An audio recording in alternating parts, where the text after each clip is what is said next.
Mr. Deputy Speaker, Sir, I think the House will agree with me that the Health Minister, while piloting this bill to us, made a very brilliant and studied presentation and explanation on the various provisions of this bill, and I wish to join other honorable members in congratulating warmly the Health Minister for the initiative and imagination with which he has been dealing with these terrible problems. This is a good measure in the right direction because of the fact that several of the honorable members who have spoken before me have touched on the various aspects of the law. I would rather view this piece of legislation more from human and philosophical angles than from a purely legislative angle.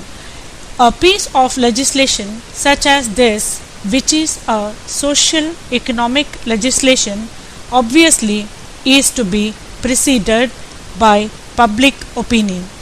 I understand that it is only the pressure of the public opinion which has compelled the government to proceed in the right direction, and they have rightly done, but it is the continuous pressure of public opinion which will make the government find out what are the effective ways and provisions in the legislation and what are the defective things which can be later on removed by further amendments.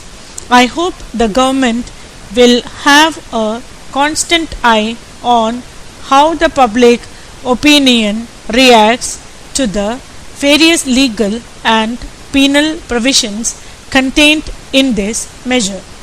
The post-war period, particularly since 1945, has been a period of tremendous advances in science and technology, but the trouble is that though science and technology have advanced, that advance is unaccompanied by an equally good advance in spirituality and truth. When science and technology unaccompanied by spirituality and truth go ahead, they create havoc sometimes, and one of the havocs created is what we see today, this adulteration in the spheres of food articles, drinks, etc. This unsocial attitude and profiteering mentality about which the minister had made a very right reference in the beginning of a very small minority has a tremendous impact on a big majority. I should say the entire nation.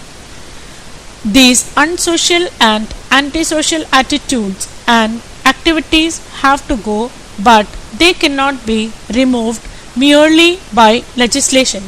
They will ultimately go by the pressures of a very strong and continuously vigilant public opinion and enlightened public opinion all over the 100 words per minute.